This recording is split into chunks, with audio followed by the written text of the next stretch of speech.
Hello, everybody. Welcome to Planet FPL, the world where everything revolves around Fantasy Premier League. My name's Suj. League. Yeah. My name is James. Hello, everyone. It's a Monday, which means 9 games in, because it was a bloody Monday night game these days. Well, you might get to talk about it in detail on tomorrow's pod, judging by the People's Poll vote. Well, I voted in the People's Poll. Oh, did you? Yeah. What did you vote for? That game. Oh, right. Do you know why? Why? Well, I'm not watching it. You're not going to watch Manchester United versus Liverpool? No. I'm not going to watch it. So you're going to have to do all the talking if you vote for that tomorrow. So I thought, you know what? Let me pick the option that requires the least amount of my brain power and make Jammers do all the work. If you want to vote for the People's Poll podcast tomorrow, that vote is open until 6:30 p.m. UK time. Yes, Manchester United Liverpool is potentially one of the votes. I thought because it was United Liverpool, we could potentially spend an extended period on it. Someone's messaged back and said, "What happens if it's 0-0 and it's shit? What are you going to talk about?" Don't worry about that. We'll find stuff. Yeah. There's going to be plenty to talk about. How was your game week, Suj? How is my game week? It's not finished. Pretty decent so far. 41 points. Which, I don't know, it's a bit of a funny one, really. I'm pretty chill about it, but it depends how you look at it. So it's 3.6 million or something, my game week rank. It's halfway middle of the road. My arrow is grey, 480k still. But then 5 of my 8 players have returned so far. 3 that haven't are Kulusevski. I don't know if you count that cheeky little 1 point. Nico Williams, who was about 3 minutes away from returning. And Cancelo getting a 0 is, don't worry about it. Is it ever going to happen? But yeah, returns from De Bruyne and Haaland. Return for Martinelli. Perisic obviously doing the business. And then Jesus as captain, who was a disallowed goal away from hauling. So yeah, I look at it and I'm like, okay, were any of these decisions or are any of these players now a problem for me or not? And I don't think any are. Like even Kulu's now 2 blanks, right? But if you look at it over 3 game weeks, 18 points over 3 game weeks, 6 points a week. Perisic, 17 points over 3 game weeks, 5.5 points per week. All of my players in my team have returned. Perisic is 4th for XA this season on Understat. Exactly. So he's only started 1 game. So I look at it, and my whole team, my whole squad, I'm happy with. Like even going into this week, I've got 2 free transfers, mate, and there's no pressing. There's no one I need to transfer out because I've got an injury. There's no one I need to transfer out because they've got a bad fixture. There's no one I need to get in because I massively want captaincy coverage. So overall, for my strategy, which is slow and steady, just keep it simple and buy consistent players, over the course of 3 game weeks, they've all been there or thereabouts. So yeah, I'm happy with it. Like it's not a green arrow, but it's also fine. Like we're talking fine margins. Say Everton didn't get the late equaliser and Jesus' goals disallowed. I'm talking about being in the top 100k, for example. So it's all good. Say if Ryan Sessegnon played instead of Iavn Perisic, though, you're looking at a very, very bad game week potentially. Yeah, but he didn't, did he? So no, I get that. He didn't. So yeah, I think it's fine. I've got 3 more to go: Alisson, Trent, and Diaz. I don't have Salah captain, so Salah goes off today. It'll look difficult, but. Yeah, it wasn't too bad at all, to be honest. Did you make any moves? Transfers? No, I rolled it. Oh, you'd got De Bruyne before 2, didn't you? I did. Yeah. I did. De Bruyne is still looking the business as well. So happy to have him in there. 1 assist yesterday is all to show for it, but you just feel like, you know what, the guy is anything more than that at any point. So yeah, I'm pretty relaxed about it, and happy with the decisions and happy with the squad, and that's what you can ask for because over the course of time, it will play out fine. Since I mentioned Perisic being 4th for XA on Understat so far this season, players above him, 2 Leeds players, Jack Harrison and Rodrigo, both doing really well at the moment. Kevin De Bruyne has an XA of 2.35 over the 3 games. Rodrigo is next highest, 1.34. So De Bruyne's a whole expected goal assist. Yeah, but then his XG is much lower in fairness. But his price is a lot more. I'm gonna be very honest with you, Suj. Your team right now is much better set up than mine. So it's beaten you 3 weeks in a row so far. So you'd have to say that. But then look, Robertson tonight could go off against Alisson. So well, I think more he could go off 1-on-1 versus Dalot potentially, which we'll probably speak about tomorrow. Interestingly, though, I looked at the idea of what I would do for our patrons earlier in the week of what I'd do if I was wildcarding, and basically came to the conclusion I literally wouldn't do anything. But now I feel a little bit differently. There's a few reasons for that. One is Perisic. He's literally ridiculous, and I don't own him.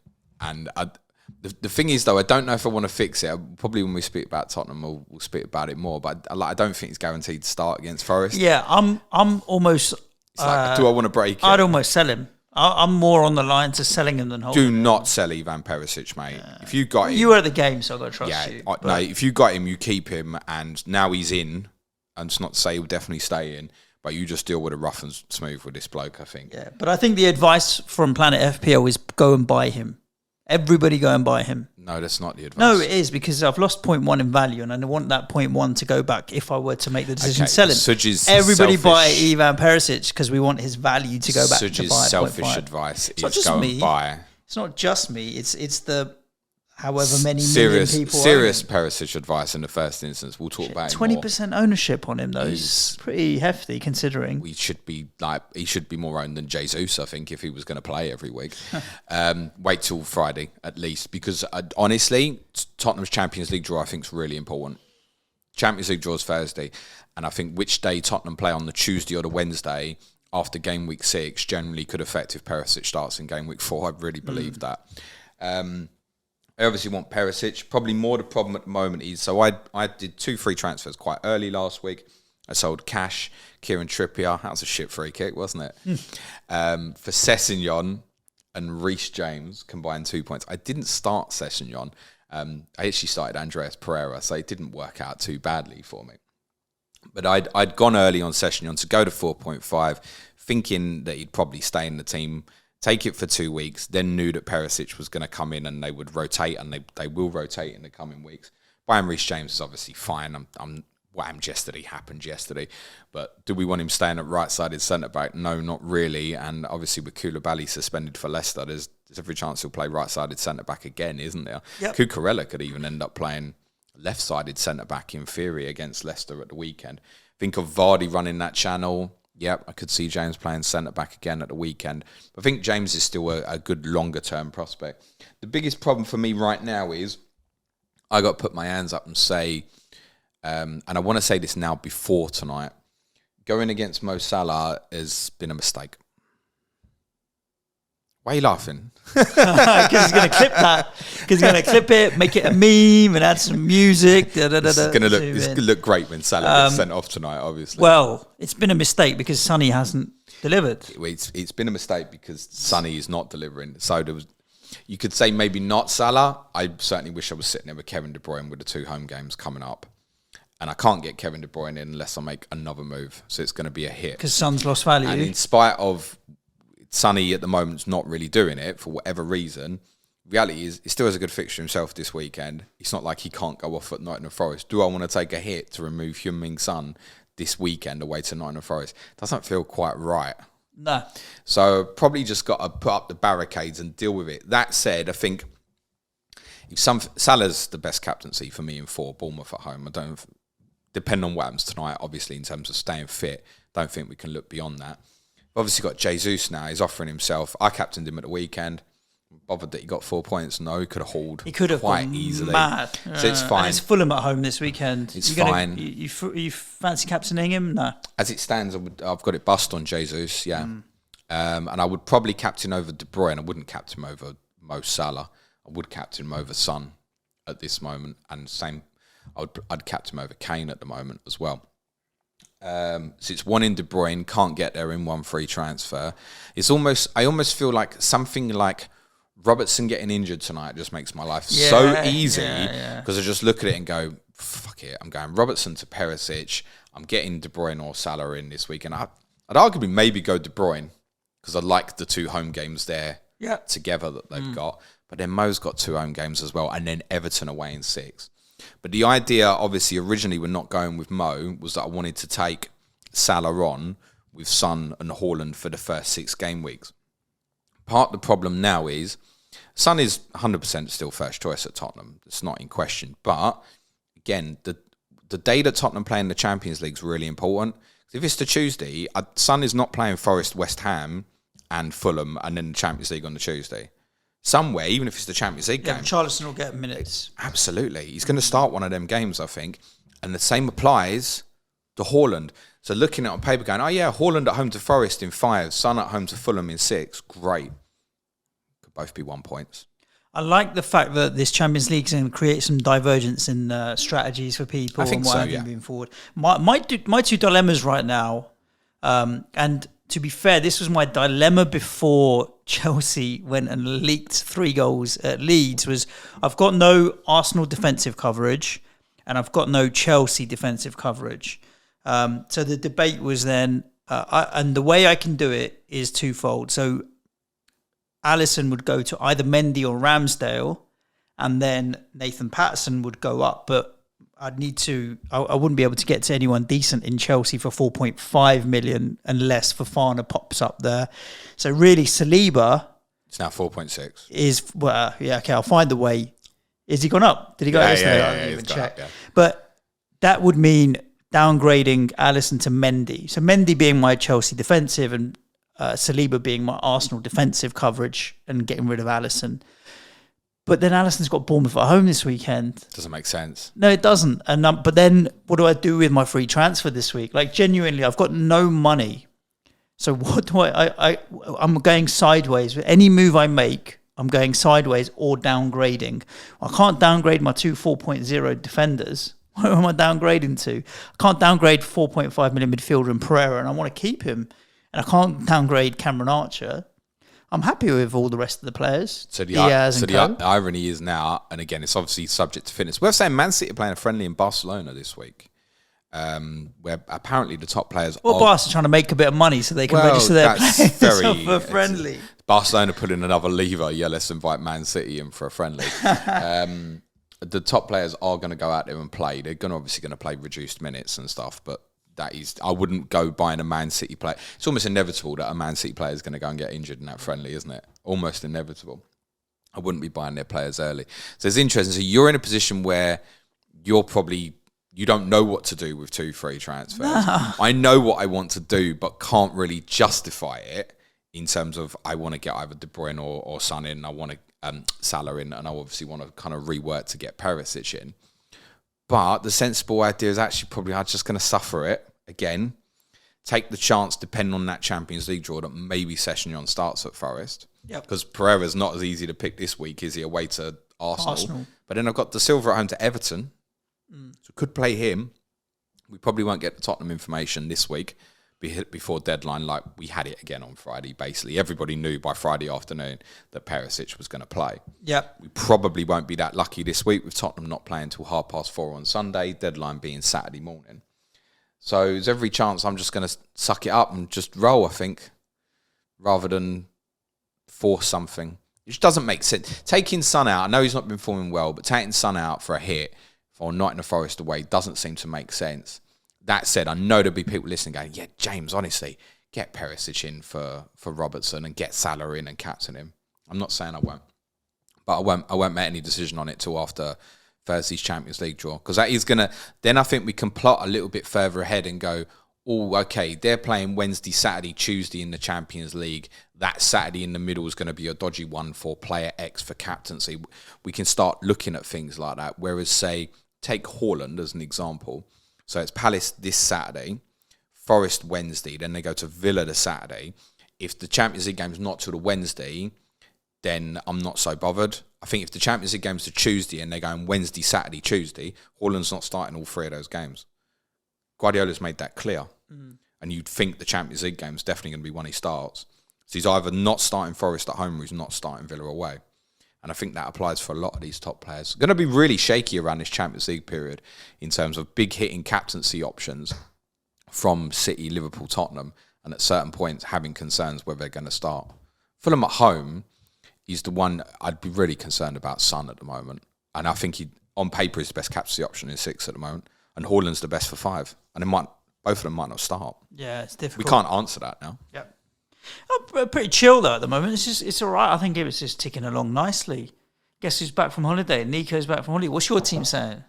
Nico's there behind the camera. He's forgot about it. He's got it bust on Son captain. He's going, I'm going to deal with that later on. Oh, mate. Well, at least you probably got 2-3 But then transfers. Son's still reasonable to captain this week if you fancy it. I think the number of times I've seen over the years where people are, he's rubbish now and we're not going to get him. And then they back, like these players are priced like they are and they're as good as they are because they eventually it all comes back round. I think you need to start looking at people over a 2, 3, 4 week period. Two chances in the second half on Saturday, or 3.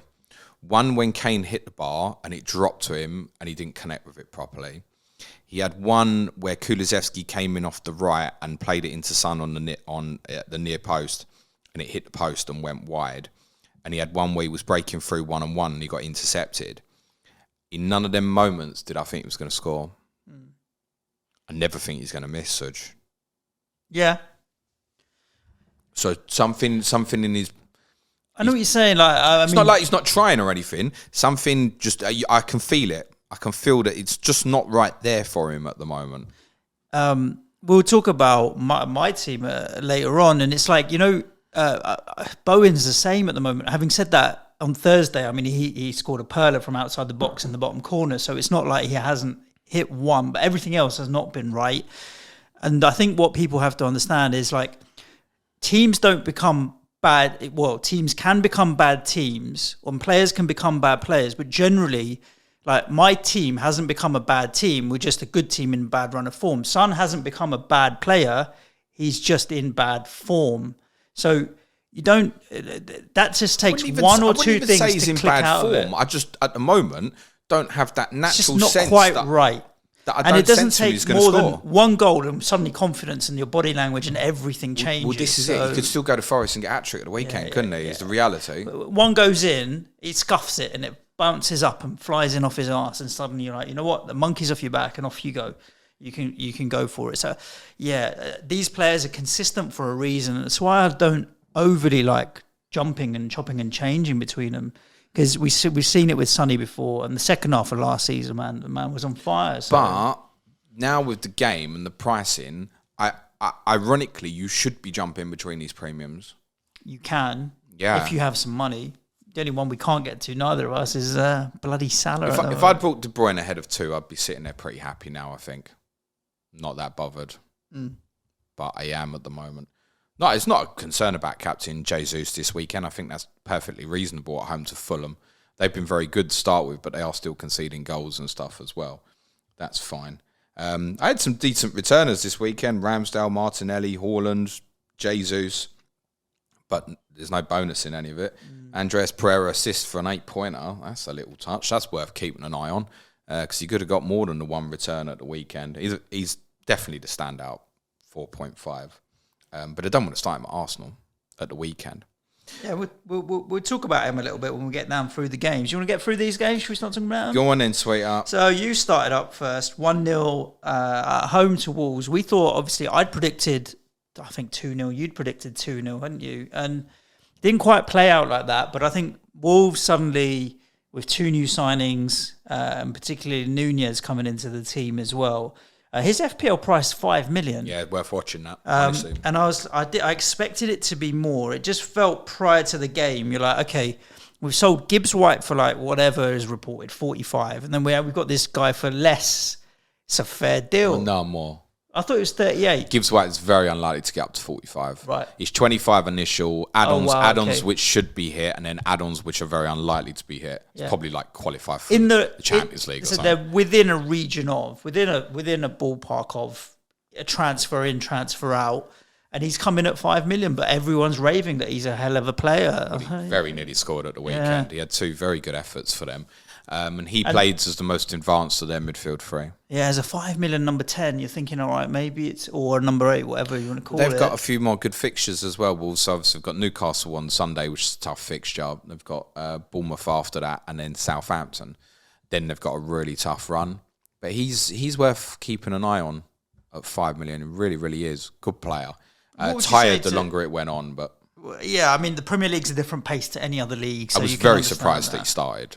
But when you look at a lot of people is like kind of holding on Neto still. Would you advise them now with the new signings that have come in to keep ploughing that furrow with Neto? Or do you think, well, from what you saw now, leave it? It's a very difficult one because Neto played a very specific role on Saturday against Tottenham that he won't play in many games. So they started with a back four as they've been doing, but Neto was essentially without the ball dropping into right back because he was tracking Perisic. So off the ball, Tottenham have spoken about this a lot. Tottenham play basically 3-4-2-1, but in sort of like goal kick phases and stuff, they'll move into like a 4-2-4. So Perisic basically goes left wing, Davis goes to left back, Royal sits there at right back, and it's 4-2-4.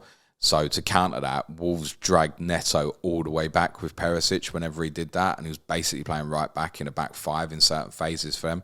Now, he was still very threatening when he went the other way, and he's a very good player. He's also been linked with a big money move to Arsenal this morning as well, although he's got 5 years left on his contract. So I think that's very unlikely to happen this particular window unless Arsenal come up with Pepe money, and it would have to be Pepe money, I think, to make that happen.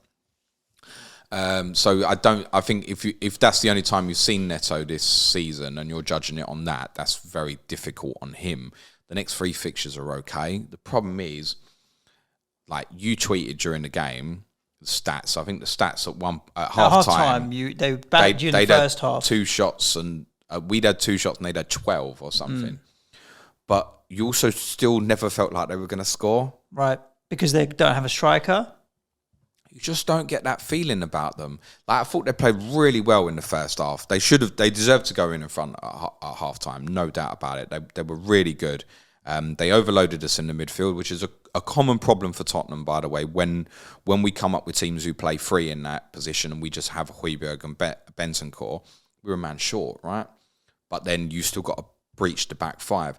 And as much as Wolves had half chances and stuff, what save did Lloris make in the game? Oh, I don't know. He didn't. One from long range from Neves was in his body, was his save in the game, basically. So I think what they've got, when the team was released, and I looked at the Wolves team, I thought, you know what, that looks a half-decent team now that could go and finish top half again with Núñez in there. Guedes looks a good player as well. He's definitely improved. I think their squad is light, but they also don't have many injury issues at the moment. Like Jimenez obviously came back as a sub as well. I just wouldn't want Wolves attacking players, basically. I wouldn't have any trust on them scoring goals, even with some of these more routine fixtures. And they're actually, despite the performance being decent at the weekend, and they were a little unlucky at Leeds in game week 1 as well, and we saw yesterday how impressive they can be, they haven't won in 10, Suj. Yeah, it's not good.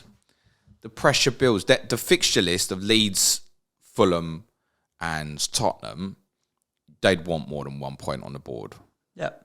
And yet they haven't scored now in over 270 minutes if you carry added on time.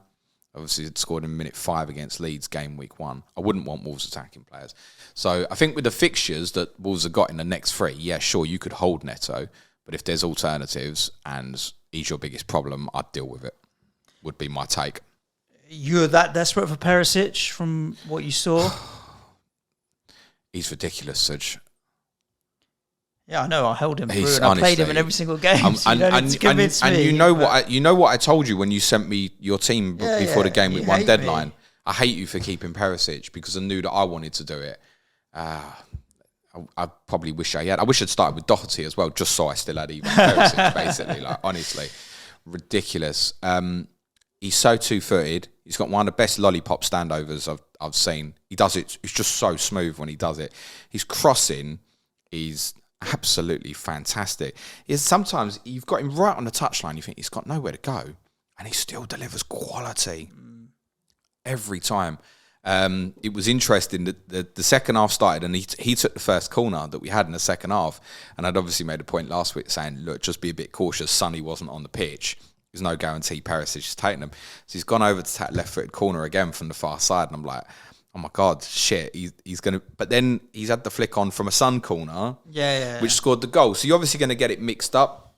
It is interesting that Tottenham have scored from 2 corners, by the way, this season. There is a new set-piece coach at the club. And I was reflecting, actually, even on Kane's goals at the back end of last season. So he had penalty against Arsenal, penalty against Burnley, and he scored a headed goal at Norwich. And then I was thinking further back going, he scored a headed goal from a corner against Arsenal, headed goal from a corner against Leicester, headed goal from a corner this season, Chelsea, headed goal from a corner against Wolves this season. Harry Kane doesn't score enough headed goals. But actually, look at that now. Kane's scored 4 headed goals from corners in the last 8 or 9. So Tottenham are becoming more of a threat from set pieces. I think we've probably got near enough the tallest team in the league now as well. When you look across the team, there aren't many shorties in there. Which on Perisic, a concern is I think he plays at West Ham. Now, which means he doesn't play at Forest. It doesn't mean that he doesn't play at Forest. It might be that he plays Forest. It might be he plays West Ham. It might be he doesn't start Fulham. But we'd obviously took Paul O'Keefe's information on Twitter again at the weekend, and there was a few already suggesting Perisic might play. He predicted Perisic to play. I think at that point we could all be 95% confident Perisic was going to play. Again, it's like people saying to me, I'll get Sessegnon and Perisic. Right, that's not going to help you this week. You're probably not going to get information before deadline. All I know is I think he'll want Perisic to play at West Ham because what's your big threat? Set pieces. And he's good. And he's good. Used to be. I don't know about now. No, but he is good in the air. He's far better in the air than Sessegnon. He's a powerful defensive player at set. He will clear corners aerially and stuff as well. So I think he'll want to play him at West Ham. It doesn't mean he doesn't start at Forest. But as soon as I saw he was going to play, that's what I joked. All right, it could be Perisic, and it was a joke. Perisic against Wolves, Sessegnon against Forest, Perisic against West Ham, Sessegnon against Fulham, Perisic Champions League. But again, the Champions League game might be on a Wednesday, and it might be with respect. It might be like Karabag or Victoria Pilsen at home, and he goes, I'm not bothered about that. I want to stick Perisic in the Premier League games. That's what I'm saying. Like, if you're thinking of buying Perisic, wait for Friday. We'll just have a little bit more information in terms of the days and trying to work out, and we can't do more than that, trying to work out if Perisic will play at Forest. On the face of it, there's just the fact that it's the next game, there's no reason to think that Perisic won't start. But would he play Forest Sunday, West Ham Wednesday? I don't know. I really don't know. What I would say is I'd be almost certain he won't start all 3 of them league games. Same probably applies to Emerson Royal as well. Yep. Like I could see it honestly being Sessegnon and Emerson, Forest and Fulham, Perisic and Doherty, West Ham, for example. That's absolutely feasible. But I think who Tottenham play in the Champions League game is important. And then you think, okay, it's Wednesday, I've got away with it. Fine. Then it's Man City on the Saturday. Then it's Tuesday in the Champions League again. So they're going to be rotated. It's absolute certainty. See, Guardiola said similar with Haaland, isn't it? He said basically if we play twice in 3 days, Haaland's not playing both games. Yep. It's basically roughly what he said at the weekend. So, but he is, I feel like with him, he's worth just suffering. Okay. Well, no, I probably will. I have but so from far. my perspective, no, you should. You shouldn't. Like, if you for whatever reason you get word that Perisic isn't starting at Forest, I think your honest solution is bench him if you can. Yeah. That's it. If you haven't got the information, you start him. What I'm saying is, it doesn't make sense for me right now to take a -4 to get him in. No. Just doesn't. If it's part of downgrading Robertson and then meaning I'm getting Salah in and captaining him this weekend, you can make the case that that's worth it. But to physically do it because I desperately want Iavn Perisic, just he's calmed down at the moment. I can't make that move. And it's also worth saying, I've been wrong a lot here, right? I thought it was going to be Doherty Perisic at the start. It was neither. I bought Sessegnon early this week. Was wrong. So don't take my word. Yeah. I could be completely wrong. ITKs. I'm not ITK. I'm just sharing my opinion. My opinion would be, like I said, I think you'll want to play Perisic at West Ham. That doesn't mean Perisic won't start at Forest. Let's talk about Crystal Palace 3, Aston Villa 1, because everyone's saying that Gerrard's on his way out. Just one more thing. It's completely un-FPL related. I thought Ruben Neves was outstanding for Wolves. We couldn't get near him. Absolutely brilliant. Someone's going to still try and pick him up, but I don't know if that will happen. Manchester United throwing their money elsewhere. Crystal Palace 3, Aston Villa 1. To be fair, if you're a Palace fan, knowing the start to the season that they had with Arsenal, Liverpool, now City, still got United coming up, that's really a threat. But a few difficult games. They've got 4 points now. They'll be well happy with that. Playing well, looking solid. And I feel Aston Villa, obviously now, Aston Villa, West Ham this weekend is huge because we've obviously got 0 points, and then go into Spurs, Chelsea, Newcastle, who are all in good form. Is that your 3 after Villa? Yeah. Well, I mean, we could be, if we don't get anything at Villa, we could be at 7 games, 0 points. Just like Newcastle at home, Chelsea away, 6 Chelsea and 7. away first, then Newcastle at home. Yeah. Okay. Yeah. So Spurs home, Chelsea away, Newcastle home, which actually we'll talk about in a bit. I still don't think it's panic stations, but it means for Villa, the West Ham are coming there thinking, look, we've got some tough games. We better get something out of this one. Otherwise, we're going to be sitting on a donut for a long time, meaning 0 points. So they got it tough. But Palace, if they didn't have their few upcoming fixtures, I'll be looking at some of their assets potentially. And Zaha, as a downgrade for Luis Diaz or Kulu to free up money, ain't a bad shout. Like, if I needed to find some money, it's $1 million there. Well, they didn't concede to Man City in either game last season. Realistically, you're not buying a Palace player this week unless it enables another move. But it could be that you look at it and go, okay, I want to ditch off Diaz or Mount or something like that. I want to go Zaha, and it frees you the $1 million to do something else. Like, that sort of move is okay, but you're not setting out this week to go, I'm going to buy the Crystal Palace player ahead of Man City away, despite the results last year. I think Zaha is very interesting. We spoke with Mig about this in pre-season, didn't we, Suj, about actually might be better off with this tougher run of fixtures than when we get him. It's every year, oh my God, Palace have got 8 great fixtures, and he just doesn't do the business for you, because there's often more space in these more difficult fixtures for him. The goal at Anfield last Monday, which was, to be honest, it was like an Henry goal, wasn't it? Yep. Such a brilliant goal. Eze's getting spoken about a lot as well, which is really interesting, kind of that Neto valuation. But my instinct on him is he's probably not going to be a big returnee. You're not overly expecting it at that valuation, but he wouldn't be my choice. I think what's got people interested is, obviously, he had the 1-on-1 against Arsenal he missed. He also had a 1-on-1, which was given offside at Liverpool, that he missed as well. I say missed, they were both saved. But you'd expect him to have more composure in those areas. He's a brilliant footballer. You know, I've said I'd love him in these central areas, which he was more central against Villa than he was against Liverpool. Wouldn't be top of radar for me. The third goal was one of my favourite goals of the weekend. That cross from Tyreek Mitchell. Oh, that cross. Unstoppable. It was one of them. I knew Mateta had scored. I obviously hadn't seen the goal. But when I'm watching the highlights, I'm like, please tell me that's the goal as soon as he's put that cross in. So good. The link with Zaha and the ball in. Palace defensively, you're not going near at the moment because of them fixtures, I think. Yeah. But keep them in mind. Yeah. They are strong defensively. They're a difficult team to beat. The addition of Decore in midfield makes them even stronger as well. And he's also given a little bit license to people like Eze. What I'd say is Jeffrey Schlupp is more... The goal that Schlupp scored at the weekend is the sort of goal I don't see Eze getting.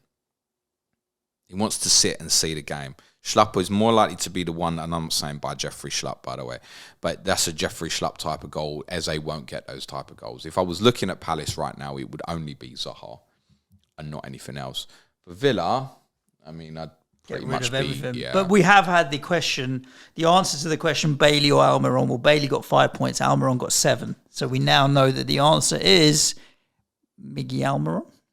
So they were both brilliant this weekend. What are we going to do now? The answer's still neither. There was a lot of reports yesterday that agreed a fee for Ismail Assar. Yeah, 25 million. But seems reasonably cheap. But we now think it's off. Oh, mate. It's in the bin. They can't agree personal terms. There was something awkward about Cameron Archer was mentioned about possibly going the other way, and he'll be sitting as the 4.5 million forward in a lot of teams. So I think we can safely say Villa are trying to buy another attacking player. What that means... I mean, Danny Ings scored against Everton, and he's out the team again. Gerrard doesn't know what he wants to do with that team. I feel like we're nearly already at throw shit at the wall stage with them. Yep. And I wouldn't be surprised if they get beat by your team at the weekend. I wouldn't either, to be honest with you, because, again, with West Ham, I mean, there's a lot of panic stations there, but it's just a good team in bad form. You need one result to snap out of it. Now, we used to be... Like I said, if anyone's in a bad run of form, we'll roll over and have our belly tickled. But I don't think that's the case at the moment. I think we're still putting a shift. So I think Villa have got a really tough game this weekend. After you as well, they go to Arsenal next midweek in 5, and then they've got City at home in 6. So if you have still got your Villa assets, I'm honestly looking, and it's Leicester away 7, which God knows what state they'll be in by the time that comes round. But it's a difficult little run. I think if you've got Villa assets, you are presumably looking in your mind how you are getting rid, even if it is not this week. So I think cash, Dean, if you've got, I'd be looking to move on because so many good other assets from the big 5 essentially at the moment. And if I had Bailey, I'd be looking to downgrade that to Andreas or Josh Da Silva, and just sit it down for the moment and move it on. Because I don't think, despite the assist, and he hit the bar, it's worth saying, I don't think that value will come back up. There's no guarantee he's even going to play. I said Ings scored last week and they took him out of the team. So I don't think he knows, we've said it already, I don't think he knows what identity he wants for that team. Admittedly, the injury to Diego Carlos has been a serious blow to them. They probably want to get another centre-back in. They've been linked with Jan Bednarek from Southampton. I mean, that's a thriller, isn't it? So I'm a little concerned about what route Villa are on at the moment. Everton 1, Forest 1. I mean, nearly some Nico Williams points in there up until the last couple of minutes. Nearly some Nathan Patterson points as well. Yeah, true. I mean, there was a point this weekend. My bench was Danny Ward, Nathan Patterson and Pereira. I think at one point they had like 20 points between them, but obviously they all faded away because Leicester faded away as they do, and so did Everton in conceding. I mean, Forest scored relatively late, but with these players that are 4, 4.5, you don't expect points. Like if you get them, they're a bonus, but you don't go in thinking. I don't look at it as I didn't get Nico Williams points because I wasn't expecting any anyway. They're bonus points, and people have to think of them like that. Although with Pereira, that I do want to talk about his bonus points, but yeah, I mean, I don't know what to make of this game. I thought Forest would win 1-0. You thought it would be a draw. I got something right for a change. I'm interested to know, before we talk about the two teams, you've got Williams, Patterson and Andreas Pereira. Yeah. You've been rotating these. Yeah. Which one are you playing this week? I'm really interested to know. I have Pereira in. Away to Arsenal. Yeah. As opposed to Williams at home to Tottenham, Patterson away to Brentford. Yeah. I'll still go Patterson Pereira ahead of Williams. So I want to know, this is jumping the gun a little bit to the next game, but I want to know why in a game of 5 goals where Andreas Pereira only got 1 assist, he got maximum bonus points. Creativity. So, and also Mitrovic missing quite a few big chances. If that's the case, where Pereira can pick up BPS despite not scoring, then I think I like a little bit of Andres Pereira, because that's like a secret weapon, isn't it? It's like that additional little, he could do nothing, but then an assist counts for 4 or 5 rather than 3. So I want to know, like I was even going to tweet our friends at Blackbox because they have a bit of data and we know that I'm shit with it. Like, give me an understanding of is Andres Pereira likely to get more BPS off low returns because of his style of play? You know, some players just keep the ball neat and tidy or whatever they do. And if that's the case, then it might be a case that I'll just blindly play him ahead of the other two, regardless moving forward now. If you're not expecting anything from those two defensively, I think that's what you do. Yeah. A little bit like what we said prior to game week 1. I don't think Everton or Forest will keep clean sheet this weekend. We said game week 1, Liverpool might beat Fulham 5-1 and Andreas Pereira might get the assist. And that'll do. Yep. Listen, the thing with the Pereiras, the Nico Williams, Nathan Pattersons, at the moment, any return, while they're at that bottom price, is value. So I wouldn't spend the next few days worrying about which one I was going to pick. And, exactly. I know that you won't. And the chances are, it'll all be two or 1 pointers probably anyway, right? So don't overthink it. We do discuss this more on Clash of the Correspondents actually on Thursday, because obviously Brentford playing Everton. We add Josh Da Silva into that mix. Conversation as well in terms of which one maybe to pick. That's out on Thursday. On Forest, so one interesting thing, we're going to talk about them in detail tomorrow on our Patreon podcast, Money in Football, and look at the amount of money they've spent and if they're potentially giving themselves a future problem here. They've made 16 signings. The back three that started at Everton is the same back three that played the playoff final. So they've been a bit unlucky, but they've lost Niakate, he's injured. They've submitted a £1 million bid for Wolverhampton Wanderers Willy Bolly, which has been turned down. They've also been linked this morning with Sergio Reguilon on loan, despite the fact they got Toffolo from Huddersfield, and they obviously got Omar Richards from Bayern Munich, who's obviously got a fairly lengthy injury. But that would be third potential left-back bought this summer. So I think if we look into the detail, there's reason to be concerned about some of the signings that they're doing. I think the Gibbs-White signing makes me think that we're heading towards a change of system for them, where they'll probably more likely play 3-4-2-1 rather than 3-4-1-2. That might make Lingard less of an option. And I don't know what that's going to mean for Brennan Johnson in terms of, is he going to be potentially a number 9 by himself? So I think at the moment, and with Tottenham and Man City next as well anyway, and the transfer window still open, we should really be treating Nottingham Forest as nothing more than a watching brief at the moment. Everton, I could ruin Crash to the Correspondence for you already, but I think you already know the option is ignore. Patterson is a reasonable option, obviously, but I couldn't make the case to go and sign him over Nico Williams, despite Williams next two. I think Williams will prove to be the better option. Seamus Coleman's fit now as well. Is that an impact? I think we've seen that the likes of Dwight McNeil could play that position in certain fixtures, and they're about to come into a difficult run. The reason Forest was so big at the weekend was looking at this period of 3 to 5 for Everton. I think they've got to get something, and I've said they've got to get something in these away games coming up. But these next two, Brentford and Leeds, are not any fucking easier now than they did pre-season, do they? Right. You look at it right now and go, they get beat at Brentford, they get beat at Leeds, wouldn't you? Yeah, then they've sure. Then they've got Liverpool at home. They're in trouble. They have to buy a forward in the next 10 days or so. They have to. Yeah. Fulham 3, Brentford 2. I thought Brentford would beat Fulham, but this Fulham team feel like they've got goals in them. Is that something else I got right this weekend? It is, but you predicted, what, 2-1? Oh, leave off. What did you predict? Yeah, 2-1. Stop criticising. Okay. But Fulham got goals in them, it feels like. And Mitrovic, if you look at it, I mean, he missed a penalty last game as well, so he could be on 4 for the season already.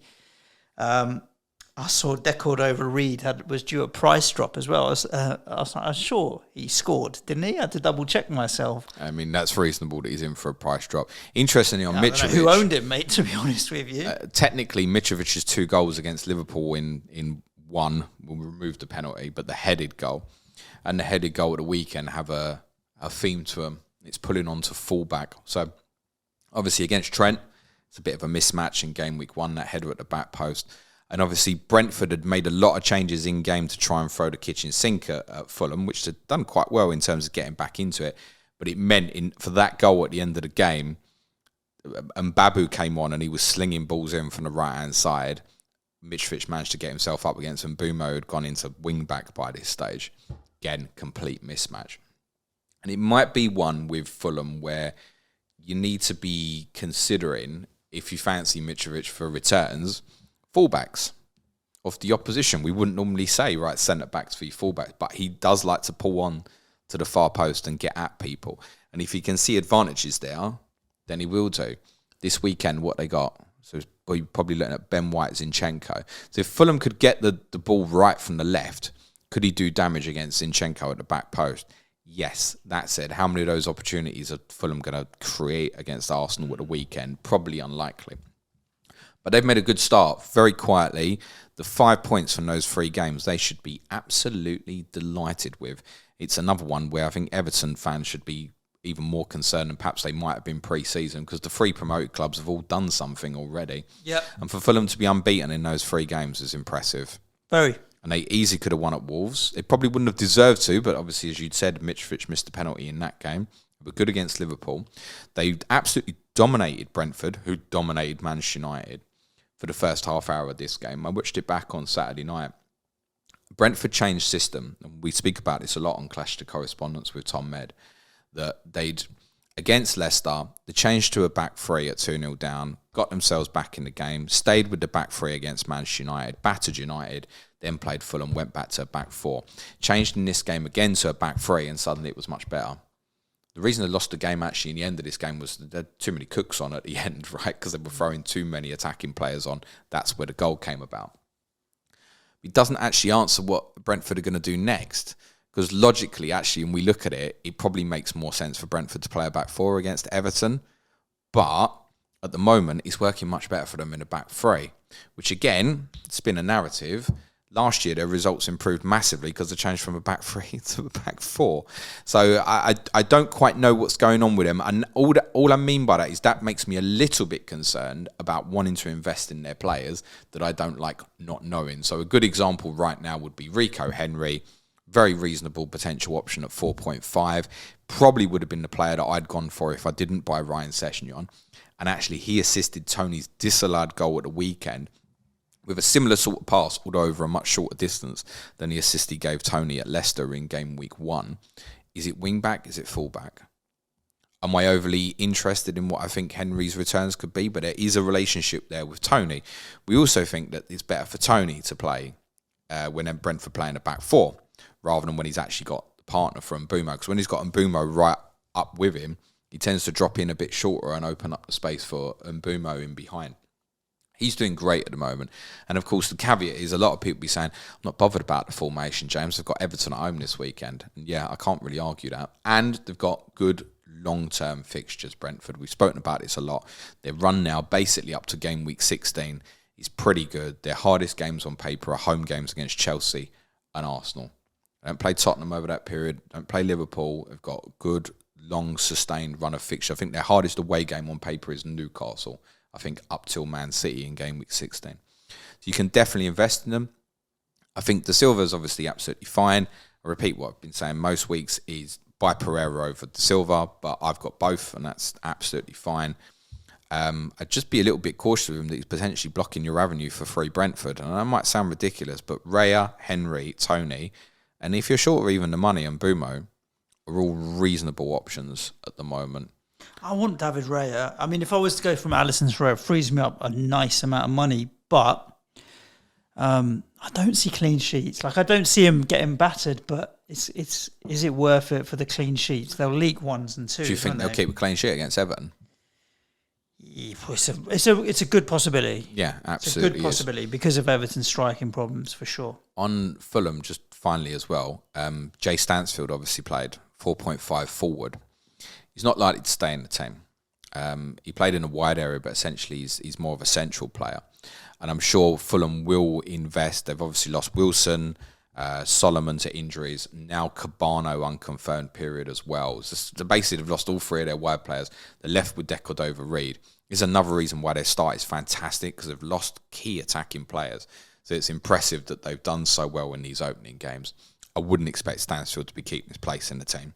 I'm sure Fulham will go and invest in someone else. But if you're on wildcard, that's your 4.5 million forward right now.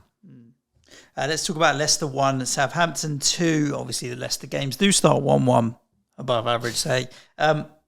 Standard. But, you know, it's funny, we talked about Wolves being in a little bit of difficulty at the start. Or Everton definitely, and Leicester. They have more points than my club do, but they're in worse positions, in my opinion, looking overall at the quality of the team and the quality of the squad and what they've got coming up. Leicester have got a difficult run. They've got Chelsea away, Man United at home, make of that what you will. Brighton away, who are really decent. Okay, Villa at home, but then they play you guys away as well. I mean, they've got some tough games coming up, and they don't seem to be able to keep a clean sheet. Vardy's not firing. There's no goals there. We spoke pre-season about the importance of these Brentford and Southampton home fixtures, and they've got 1 point out of the two of them and taken a beating at Arsenal, which could have comfortably been more than 4-2 in the middle of that. We've been speaking for how long now, Suj, about you cannot be in a position where you have to score 3 goals in a football match to win one, and that's basically where they are. And you can't see that changing if Fofana goes, unless they reinvest the squad properly. I think it has gone so stale now. Some bookies stopped taking bets on Brendan Rodgers being sacked last night. I think there is more speculation than truth at the moment, but if we finished this podcast and found out that he'd been sacked, I wouldn't be surprised. Yeah, I mean, I've had this lingering feeling that they don't want to give him money. It's the comments in the press as well last week where it's like the communication's been there, but this is not where I thought we would be, and this is not the situation we would be in. He's not called him out, but he's also not said all's well. It's kind of played the political game quite well. I think we are heading, in my opinion, towards an inevitable separation between Leicester City and Brendan Rodgers. I think we're at time stage now. There's a lot of Leicester fans are clearly turning now. Very thankful for what he's done. Brilliant FA Cup triumph, getting to the Conference League semi-finals last year. These achievements shouldn't be forgotten. But I think no matter what they've tried defensively, it's just a mess. It's a mess. And they're not going to fix it. And you start looking through the team and think, you take Fofana and Tielemans out that if they leave, and you lose someone like a Vardy or a Maddison as well in terms of attacking threat, what are they? They're a team, in my opinion, that would struggle to finish top half. Now, if they've got everyone fit and they're at it and they defend properly, still a good team. Their second team played us in April and give us a proper game. So, they're not short of squad numbers or anything like that. I just think it's gone completely stale. I think it needs a refresh and a reset, personally. Also, as much as we talk about the defensive issues, I feel like getting 0.24 XG at home to Southampton is nearly impossible. But it did. Because let's be honest, Southampton have been shit as defensively as well. Leicester created not a lot in this game. I mean, the goal comes from a bit of genius, obviously, from James Maddison on the free kick. But not at it. I feel like I can't recall Vardy having a big chance in the 3 games so far from what I've seen. I think they need a reset. Enough of them. They go to Chelsea this week. You're not interested in their assets. I guess the only FPL thing to debate is what you're doing with these 4.0 keepers, just taking your 1 points every week. Again, a little bit to put it into the Patterson and Nico Williams line. Any return essentially is value. But I think that there's a few zeros coming for these boys as well, unfortunately. I would not be surprised if they signed a goalkeeper in the next 10 days to take over. They've got to do something with the situation defensively in some form, whether it's selling Fofana, reinvesting the money. Honestly, I wouldn't be surprised if Leicester went and got another goalkeeper. And I can feel a lot of people, you can say, it's Ramsdale 6, it's Ward 1, it's not that big a difference. It is when it happens twice over 3 weeks and it becomes 10 points difference. It does matter. Yeah. And you wouldn't fancy, what a brilliant fixture for Chelsea. After the beating Chelsea got yesterday, to know they got Leicester next. You'd handpick them at the moment. At the moment, you'd be. I would bet that the majority of listeners, I said, right, you're playing Leicester this week. The majority go, yeah, it's a good fixture to have right now. Yeah. Shouldn't feel that way about them, but we do. Great result for Saints. Yeah. Who, from an FPL perspective, their fixtures are tough. It's a brilliant win for them. JWP doing JWP things with the assist and stuff again. Yeah, standard. Great couple of goals for Che Adams. But you'd have no understanding if Che Adams will play against Man United at the weekend or not. No. I suspect, and again, this is obviously quoting before Monday Night Football, but if Southampton turn up with the right mentality and go and get in Man United's faces, there's every chance they'll beat Man United at the weekend. It's a pretty even game. On paper, Man United definitely still have the better team, but you'd think it's a pretty even game based on current form for them. I wouldn't even know what they do with formation, to be honest. They went back to a back 4 at the weekend, despite Hassan Hootel suggesting that they probably couldn't afford to do that in many games. I'd make a case to say that when they're playing once a week, it is more likely, and it might be that you see it's a back 4 again against Manchester United, then changes for the midweek fixture in game week 5. Who they got in 5, Suj? Southampton? Yeah. They play Villa. No. Chelsea at home. It's United at home, Chelsea at home. Villa's a bit further down, but then it's Wolves and Brentford, then Villa. Yes, they've got a tough run themselves as well at the moment. I'd have no interest in their assets. They played Gineppo at left back, legitimate left back, not left wing back, left back. I had to even go and check with Matt Samuel, our Southampton correspondent, because when I'd looked at like SofaScore and heat maps and stuff on Saturday night before I'd watched any of the highlights, say there's no way he's played Gineppo at left back. No, he legitimately played left back. Not only did he play Gineppo at left back, he played him as a defensive left back. And Cole Walker-Peters got a lot higher from right back. So credit to Gineppo, who got absolutely buried by Kulusevski in game week 1, that he's come through this game and played quite well. I think the result, although it's great for Saints, there's a lot more about Leicester at the moment. Arsenal 3-0 away at Bournemouth, which we thought they would win, but they raced into a lead early, and this is what I think Arsenal will do a lot this season: is hit the ground running. They've got the squad and the players to do it with Martinelli, Odegaard, Saka, even Jesus. They're going to put the legs into press teams. Every week now at the moment is copy-paste with the team. They're not chopping and changing. They're not chopping and changing the system. And when you've got something that works and is working like this, they are in a great run of form at the moment. Fulham at home. They've got a good run of fixtures, to be honest. Them Villa. I mean, Man United will not keep pace with this team. Then Everton, then Brentford. I think Martinelli's had the highest price rise in the game. He's now 6.4. He is, yeah. The same price as Odegaard, who's had a price drop now. Jesus is we all own him. Let's just leave it at that, right? We don't all own him. No, it's the bots that don't, mate. Anyone who's an active manager, the bots, the fake teams. No, there are people out there who do not own Gabriel Jesus. I will not have this essential bollocks. You know, if someone thinks, I'm not having him. He's going to fall off a cliff. Fine, don't have him. It does look difficult not to at the moment. I need a third. Just offers incredible value. I want to add a defensive, and I think Saliba at 4.6 now, even still, is better value than 5s for Ramsdale or Gabriel. Ideally, I'd like to have 4 or 5 Arsenal players at the moment. Honestly, they're just good value, good form. Everything about them is decent. Fixture's good. I think it's worth saying.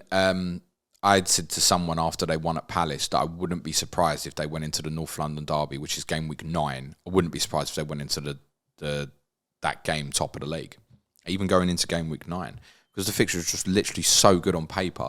With them, it's always a question of consistency. But you look at them fixtures, and they'd be favourites for the derby as well. But the fixtures up until then, you'd look at them and go, they'd win all of them. Yeah. You could do. Yeah. Now, Arsenal being Arsenal means that they probably won't.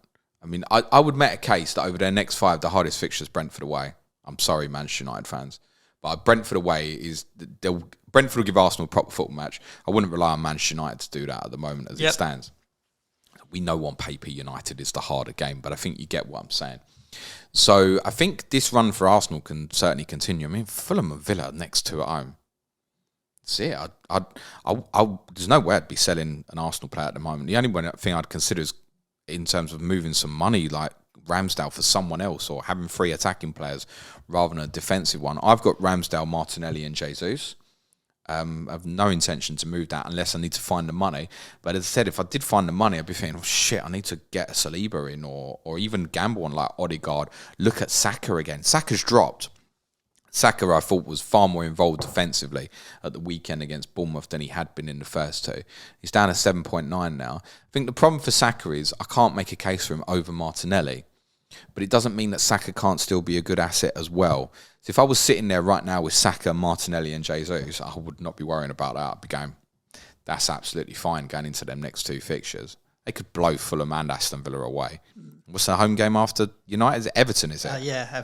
Fucking hell. I mean, then United, yeah. Yeah, so... It's between. Yeah, I think if you haven't got the investment in Arsenal, it's time to probably suck it up and... Get in. And get in, yeah. But they're not essential. No one's essential. But get them. But they're not essential. People know what the answer's going to be if they ever ask me a player's essential, honestly. But get them. But get them. Yeah, but get what you fancy. You don't have to have Jesus. There's people be sitting there right now, example, be sitting there with Saka, Martinelli and Zinchenko, for example. It's fine. And thinking, how do I move it? Well, unless you're thinking that unless you believe Jesus is essential, then sit there with that free. There are, it's absolutely like fine. Tony, these guys have done all right so far, and Tony's good to hold and he's cheaper. So yeah, I can understand that.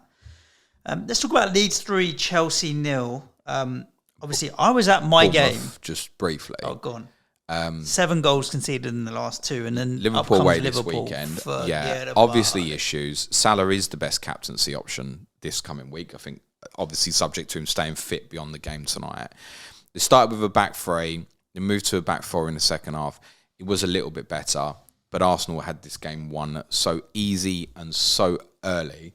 I would say on what I've seen in the first 3 games so far, Bournemouth are the worst team in this leg. It's not to downplay Arsenal's achievement in any way. I just think despite the fact they beat Villa in day 1, I think they look off. That was serious levels between those 2 teams on Saturday in terms of how easy the game was. So Bournemouth fall into the line. Let me put it like this. I'm not meaning to compare Bournemouth and Wolves, and actually that's our COTC going into game week 5. But when I reflected more about thinking about Captain Son in game week 3, I'm looking and going, do I really fancy Tottenham to tear Wolves apart? Wolves don't feel like that sort of team. Bournemouth are the sort of ones we should have on a list at the moment going, target. Yeah.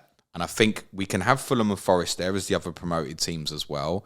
But if you've got Mo Salah, I can't see how you're going to overlook captaining him against Bournemouth this week, despite the fact, I mean, Haaland and De Bruyne have got Palace versus Salah at home to Bournemouth. We're not having a conversation here, are we? No. Because we rate Palace as well. And it's not to mean City can't beat Palace 4-5-0. Of course they can.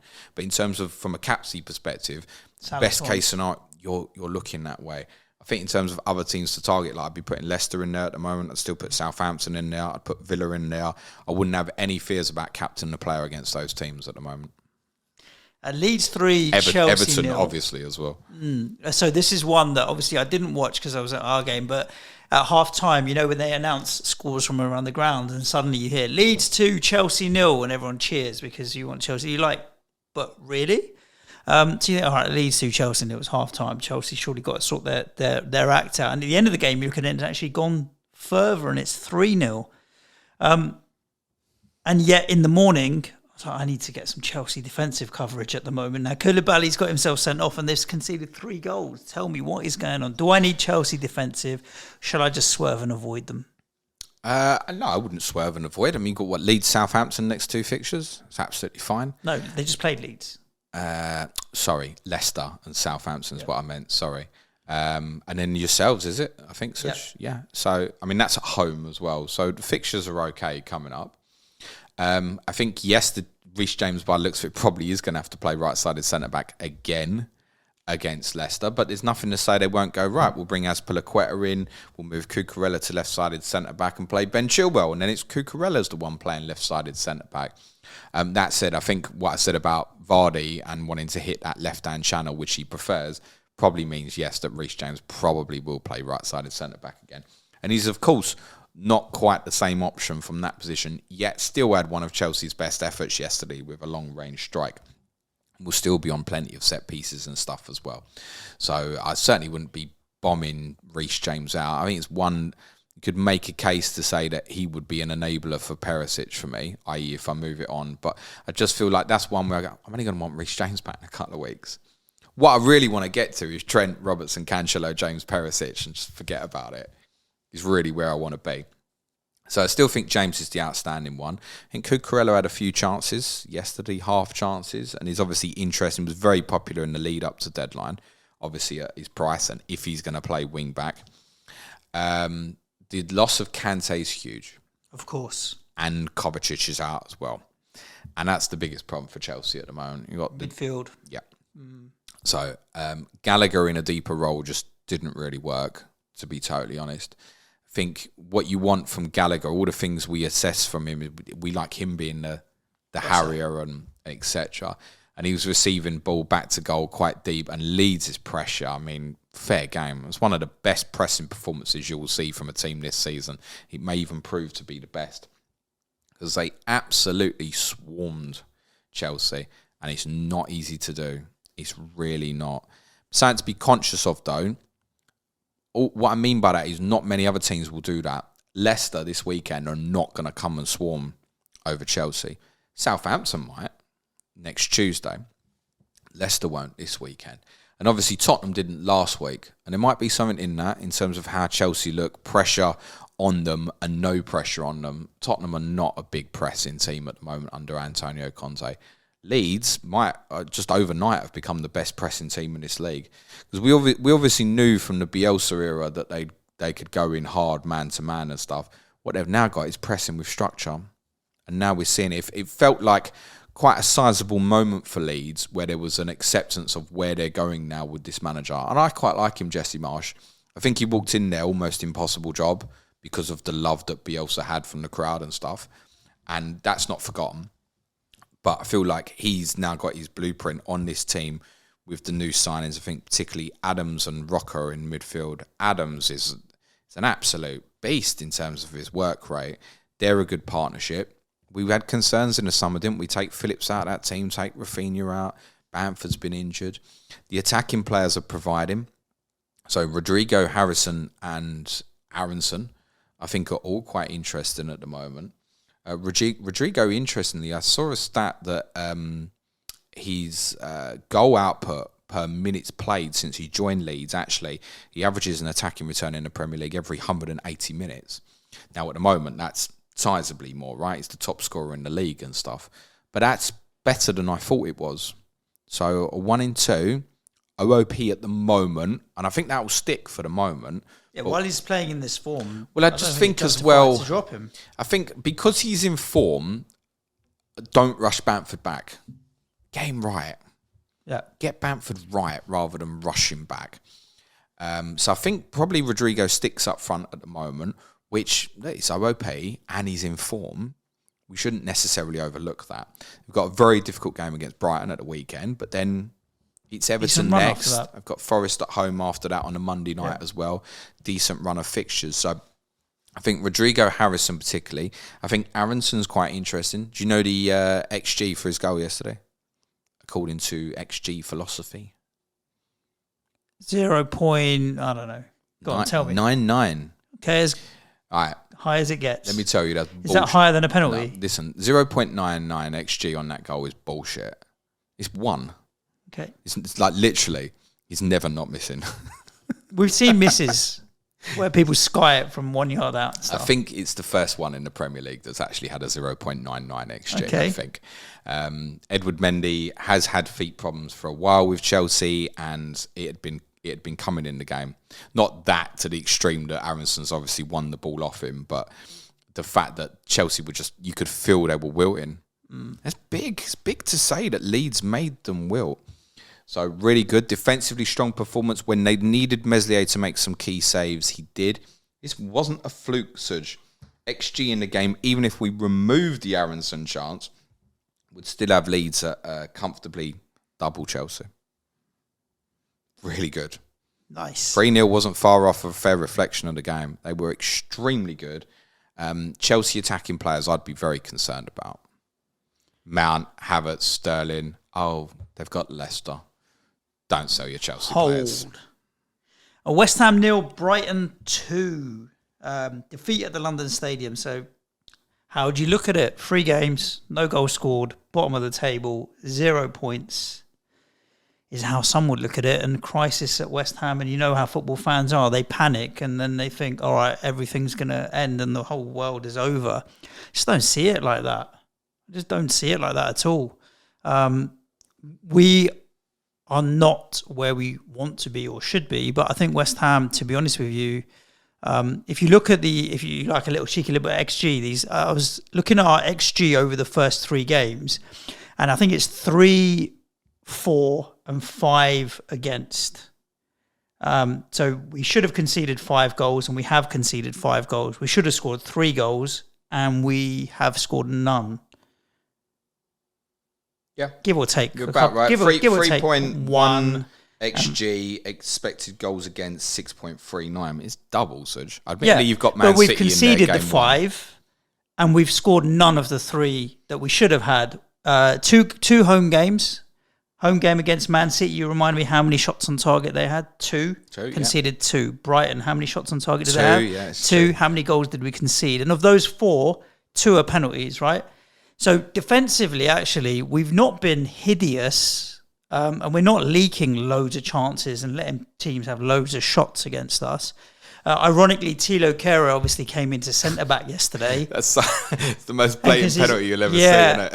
And thing is, he'll get remembered for that, but I thought he had a decent game. Like, he's a good centre-back. He's comfortable on the ball. He's calm. He's assured. It's an absolute... What was the decision, though? Because, I mean... It was crazy. If it was outside the box, it's arguably a red card. But I think he was fine after that. He didn't panic and didn't, shit the bed because he's given a penalty away in his home debut. Actually, it's not his home debut because he came on in the Conference League, but league debut, let's say. He looks a very good defender and a very good player and calm and the type of person you want there. Zuma had a good game. I don't think defensively we've been hideous because we haven't been leaking loads of chances. It's just not clicking, and it's just a bit slow and lethargic at the moment. Why is that? Why is it slow and lethargic? There's certain players that are just not at the level they were last season. Antonio's off it. And ironically, we talked about would Scamacca and Antonio play together. So when Scamacca came on, it was Fornals that came off, and Antonio went to the left, which he didn't stay through the middle, no? No. He went to the left. And Ben Rama moved into the middle as a number 10. Okay, that's interesting. Bowen, I thought you'd gone 4-4-2. No. It was still the same. Bowen is off it at the moment. Souček's off it at the moment. But you look at it in the second half, we had Sanchez had to make 2 fingertip saves over the bar from headed efforts. Late in the game. But one of them goes in, it's a draw, and you're thinking a completely different mindset. So it's not good, and it's not where we want to be. And if we don't get something from Villa, we could be 7 games in on 0 points. But we have personnel and the squad to turn it around. We've just got to not panic. If you were on 0 points in 7 games, I still don't think you'd go down. Yeah, it's not a panic stations at the moment. Just relax, because we've still got good enough players. It certainly would finish off your expectations for what you'd want a season to be. Oh, for sure. But then we've got the Conference League to double down and try and do our best in. Don't panic. Arsenal lost their first 3 last year, nearly qualified for top 4. Yeah, so as much as we even kind of banter Manchester United at the moment, right? I mean, we know if United win tonight, they're above Liverpool, right? So how bad is it, for example? So it's very early in the season. It's the same players that 4 months ago were getting to the semis in Europa. It's just not quite clicking right, and it will. Just give it time. I think the fixtures haven't helped in the sense that, look, 0 from those 3 games is unacceptable in the sense you scored in every home game last year. Exactly. We've got 3 games. You've blanked in the first 2, and you haven't scored a goal. It's not going to stay like this. So it's not acceptable that you haven't scored in the 3 games. I think the circumstances around the games, City speaks for itself. Forest first game at home after promotion, and you just caught Brighton. They're our bogey team. Bad moment, and to be fair, they do always perform well against you. So, and they were decent, Brighton. We've got to talk about them a little bit. But I think our tactics of trying to swing the ball into Antonio when you got Duncan Webster that will just mop that up all day long was just pointless. And defensively, they were quite solid. Danny Welbeck put a shift in, as he does. We played into their hands, made it easy for them. Tried our best, put a shift in. Brighton are decent, but I don't know where I'd go for Brighton, to be honest with you, from an FPL point of view. I don't know who I would want to buy. Defensively would be the priority. Yeah, I guess. Sanchez as an alternative to David Raya, I think. Well, they've conceded 1 goal, and that was a bit of a freak goal at Manchester United, wasn't it? And, to flip it on his head and say West Ham shouldn't have 0, I don't think many of us would have expected Brighton to be on 7 at this stage. Because winning at United, winning at your place, and it should have been Newcastle as well, is a brilliant start. 1 goal conceded.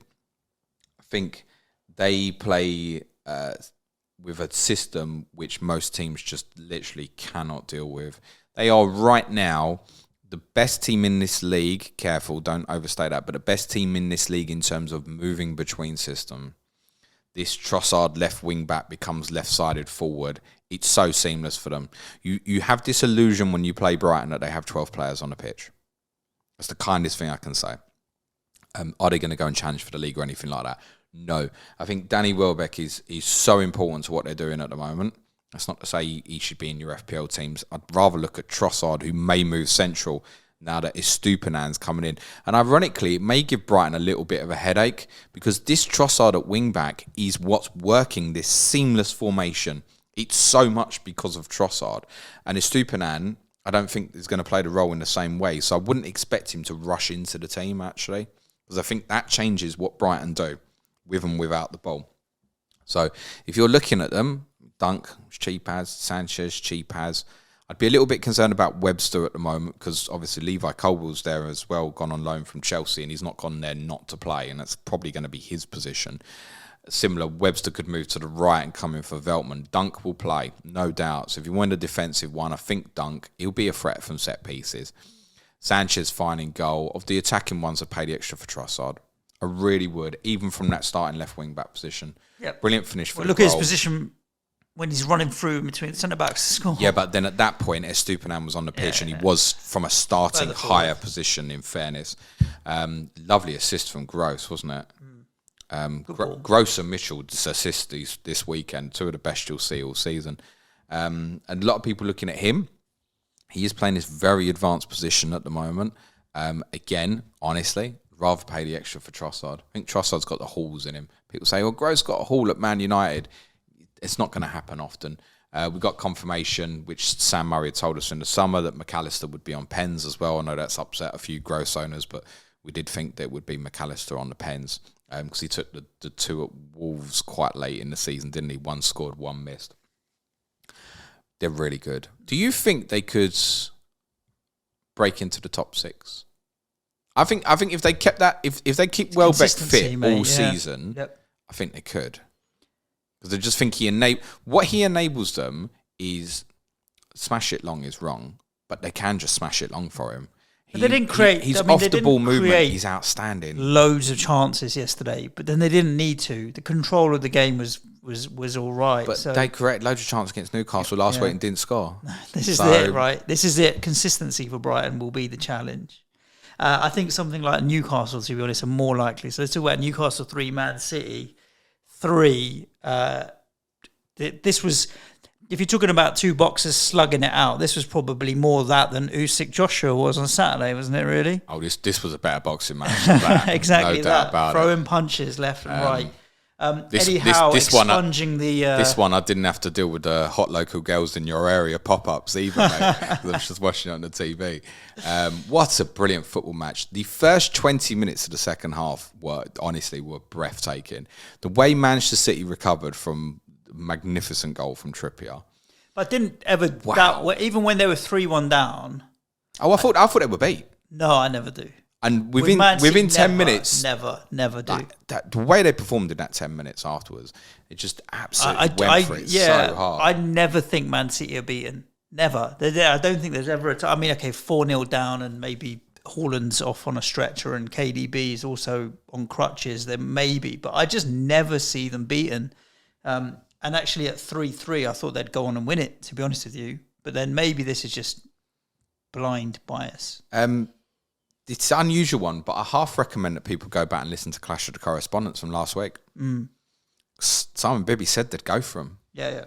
And they did. They may as well. What else you got to lose? They were so adventurous in the way they played Newcastle and they deserve a lot of credit. And yes, admittedly, by the end, it's a strange one when you're winning 3-1 and you end up cheering for the full-time whistle.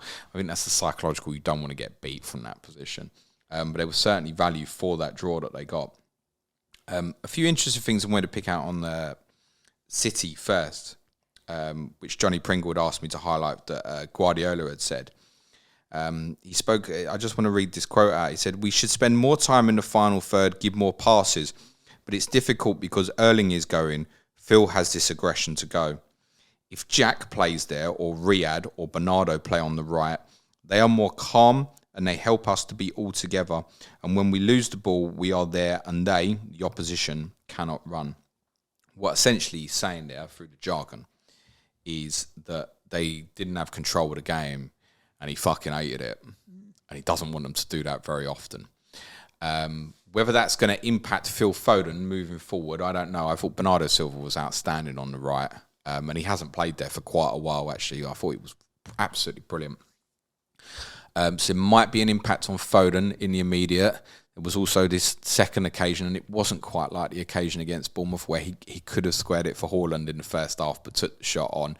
This one, I think it was a genuine case to say, okay, you were right to take the shot on. Guardiola was not happy about it, though. And I wonder if I've said it a million times, he is obsessed with how they play defensively rather than offensively. The offensive talent in that team and the way they dictate the tempo and play, if they slow the game, they're too good for the majority of people. When you have a game like that, you are punching against people. And you can say top end, well, they've got Haaland, they've got KDB. Absolutely right. But Manchester City could not deal with Alan St. Maximin yesterday. That's the best I've seen him, Suj, I think. He's live wire. Honestly, he was 9 out of 10 minimum. He give Kyle Walker nightmares. Kyle Walker would still be looking for him, I think. Yeah. You know what it means, though. Next game, he's going to do his hamstring. Possibly, but no, to be fair to Saint Maximin, he hasn't had an injury he hasn't had an injury for quite a while. And actually, Syed said last week on COTC, he said he was actually a bit concerned about his performances in the first couple. Well, that was certainly an emphatic answer of how to deal with people. Wilson took his goal well. Amber on it. Joel Linton is this really kind of interesting line runner, which kind of gave them overloads on City, particularly towards the left-hand side. I thought Eddie Howe was quite cute in the sense of he had to get Longstaff on the pitch to calm the game down, and it did calm the game down and give Guimaraes a little bit help in that area when they kind of, I'd say settled for the draw is unfair, but it was looking like City were going to win it from that stage. Just an absolute brilliant game of football. You may not see a better one this season, and I think probably ended just about with a fair result.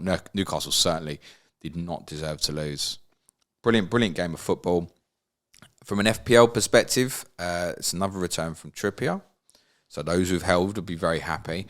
I certainly wouldn't be fighting to get him back with Wolves away and Liverpool away to come in the next two. Saint Maximin in that form is going to cause a lot of interest to people, but I think, again, Wilson is another one to throw into that forward line. While he's fit, I kept saying this to people going into the weekend. A few people asked me, Callum Wilson, this league, stays fit. He'll be a 1 in 2. He'll be very close. And he will often get Newcastle's goals. Even if they lose 3-1 at Liverpool, you'd probably bet now that Wilson will be the goal scorer. With the next two not looking to dive in, with City, I'm desperate to get De Bruyne for these 2 home games. And I may even just go for one. Just go for Forest. And because I don't know if I can justify the hits that it's going to cause me to do it. I said sell Andy Robertson at home to Bournemouth and Heung-Min Son away to Forest for a hit to get De Bruyne in for the 2 home games. Doesn't make sense. But I think the closer it gets, the more I feel like I want to be in a position where I'm captaining De Bruyne in Gameweek 5 rather than Haaland. It's how I feel at the moment. It's not to say that De Bruyne will definitely play either, by the way, but it feels that way at the moment. I think we know that Haaland will be protected, don't we? Yeah. KDB in home games, the returns, it's been going on for a while now, are insane. We've got 2 home games to come. Aki got injured, which presumably gives a little bit of clarity on presumably John Stones and Diaz now. Stones will come back in? Yeah. I mean, we don't have the injury status on Aki. It's worth saying City were not better when Aki went off. I didn't think either did themselves any particular justice in the game, actually, between Diaz and Stones.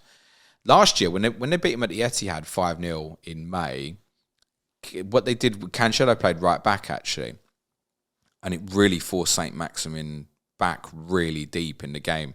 And it's interesting how we think, and we discussed it again with Johnny last week, that Cole Walker has to play these games. Because it's Saint Maximin, Cole Walker has to play. Like this Saturday, or because it's Zaha, Cole Walker's got to play. But actually, Johnny made the point last year about saying, actually, when Walker didn't play against Newcastle in the 5-0, and he also didn't play when they played Palace in one of the fixtures last year as well. He left Walker out. So I don't think it's a guarantee. And on that performance, they may be looking at it. Is there an opportunity to give Sergio Gomez some minutes at left back over these next 2? It probably is. I'd be a little bit cautious of that as well. It's not to say you should sell Cole Walker, but I'm just not interested in him as an asset. I would rather, if you're sitting there like me, and there will be people like this with Cancelo and Haaland, I'd rather be focusing my attention on trying to get KDB or Gundogan, is where I'd be at. And Gundogan, of course, is a rotation risk as well. But when he plays, he gets in the positions. Cool. That's a wrap on the games, listeners. If you want to give James, everybody, a rundown of this week's schedule, just so you know what you've got to look forward to and why you should hit the subscribe button, or even head over to patreon.com/PlanetFPL to support the show, where we'd love to have you as part of the community on Slack and so on. And then pick out a few cheeky questions. So People's Poll Vote is live till around about 6:30 p.m. UK time today. There are 3 options for you.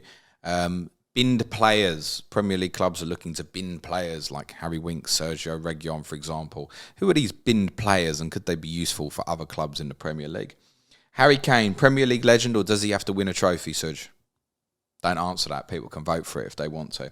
They're not voting for it. I can see it. Fine. We'll do it on Tottenham anyway. United versus Liverpool.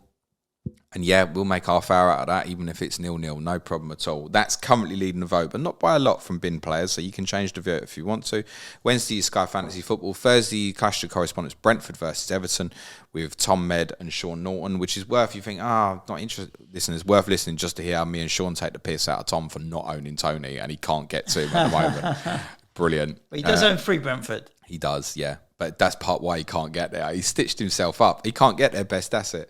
I'll be streaming on Friday, deadline stream Saturday, Patreon podcast this week, Q&A today. Tomorrow's Money in Football, we'll take a closer look at Nottingham Forest spending in the transfer window. Are they putting themselves at risk? Wednesday is Tottenham.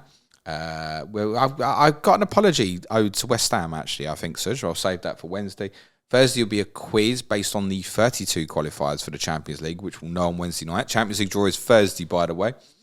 Friday will be our Game Week 3 differential show. Preview of the weekend football.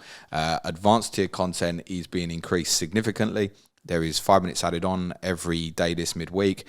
News content every week, every day this week. There's additional videos as well, which includes a closer look at Guess Who, Suj, for Talking Tactics this week. So Maximan. Iavn Perisic. Perisic. There we go. Right, we're going to get into some of your questions that we've had in on Twitter for a few minutes and a few interesting ones. But I'll start, James, with Amber's question, which is, would you rather eat scampi fries every day for the rest of your life or miss the first 15 minutes of every Spurs game? I'll take the scampi fries. Just eat it? Yeah, I'd do it, yeah. But this was an issue with her eating scampi fries, and I don't mean your wife. I'm presuming the fact I mentioned the girl with the scampi fries on episode 1000 means that I was talking about the right bad date. A few people that have mentioned wildcards and wasted wildcards, and is wildcarding into 26 points a problem? What advice for anyone that's wasted their wildcard? Well, I'll tell you what. At least you don't have to think about when to use it anymore. It's true, yes. Sometimes chips become a mental block, right, that affects your strategy because you don't know where you're going or what you're doing. But at least you don't have to think about it anymore. I saw, let me get into one of our Slack channels, FPL Disasters. I mean, it'd be very easy this week to have James, Cucurella, like a Nico Williams, Danny Ward in goal, other blankers, Cancelo 0.R. Like between that, you could very easily this week, couldn't you, have had Cancelo, Reece James, Cucurella, end up with 2 points from the 3 of them? It's easier done than you think. I saw someone last week did have the whole quartet of I think it was Saliba, own goal, Mitrovic missed penalty, who else scored an own goal? Luka Dean, and there was someone else missed a penalty or something as well. I had all 4 of them in the team. And managed to have Ivan Toney on the bench just for crack as well. It wasn't impossible to get a terrible score this week. And actually, there was certain things that conspired last week that meant people did as well. So it's Game Week 3. You wildcarded. Why'd you wildcard? You want to get rid of the players you had in the first 2. Okay, presumably you wildcarded to get a better team. That wildcard is now lasting you up to Game Week 16, the next 14 game weeks, or 13 or 12 from now. So you made that choice, to get the immediate gain? Yes, but also there's got to be some longer term picks in there as well, surely. Don't worry about it. Over the next 2 games. We're obsessed with that with wildcard as well. People wildcard and think, I must get an immediate, amazing score. Time. People genuinely, it's such a mistake. People generally judge their wildcard on 1 week. Shouldn't do that, whether it's good or bad. Who do you think scores more points as a combination in the next 2 game weeks, James? Luis Diaz plus KDB, or Ilkay Gundogan and Mo Salah? The answer to that probably lies in minutes, but I think probably Salah Gundogan. And especially if you were to captain Salah, then it kind of makes sense. If you've got Salah, you definitely are. I think, but then you're going without Kevin De Bruyne for his 2 home games. Yes, but Gundogan can outscore him. It's not that Diaz can't outscore Salah, but I think Salah is definitely the best captaincy option in 4. I think for 5 right now, it might be heading towards De Bruyne. What's your views then on losing Haaland? If it meant you could have Salah and KDB, like powering into the midfield and sacrificing the striker because you can go to Wilson, Tony, Mitrovic, any of these guys. You look at Haaland so far this season, and I mean, again, yesterday, he could have easily had a hat-trick. Could have had a hat-trick in like 10, 15 minutes. He scored. He had Pope made an incredible save from him, where people seem to think, he can't shoot from distance, and we've proven he can. So Pope makes that brilliant save. Pope came out and squashed the one-on-one. There was another chance where he stabbed a toe at it, and he should have scored, and he put it over. He had 4 brilliant chances in about 20, 25 minutes yesterday. Foden squares that one in the first half as well. He could have got 4 or 5 yesterday. That's Newcastle away. So was KDB in that position to be mass hauling yesterday? No. I think at the moment, what's interesting about Haaland, and this will probably affect the narrative of whether it's kind of Haaland or KDB longer term, is A, we think Haaland is going to probably have injury issues at certain stages. B, is going to get protected. So you would start looking at it and going, if you are in a position where you're worried about Captain Haaland at home to Nottingham Forest next week, which I might be, then maybe we need to reassess that and say, do I want to? But then I still think the structure of being able to get Haaland or Kane, or drop that into Darwin Núñez in a few weeks, or Jamie Vardy or someone else, say Chelsea might buy Aubameyang, right? Aubameyang might be great for Chelsea. Who knows? Aubameyang's not coming in at 7 million if he goes to Chelsea. It's still coming at a decent price as a forward. So I would still rather be in that position where I've got the forward than not, I think. Even though, yes, probably right now you could make the same case. I've got Salah, I can jump between De Bruyne and Son and Sterling and others, or if Fernandes shows form. It is true. It is the same principle. But I think right now I'd still rather keep that one forward. Okay. And listeners, thank you so much for your support with the show. We've got People's Poll tomorrow, Sky on Wednesday, and all the other jazz for the rest of the week as well. Make sure you head over to Twitter at Planet FPL Pods, where you can find James if you don't already follow him. But I'd be very surprised if you don't. Get your votes in on the poll, and more than likely we'll be talking about Liverpool, Manchester United tomorrow, but it might be one of the other options in terms of bin players and Harry Kane as we haven't spoken about Liverpool for 2 weeks, so we probably should. Yeah, exactly that. Stay safe, though. Look after yourselves. Ciao for now. Thanks, everyone. Play it your way. Be nice to each other. Cue music, please, man child.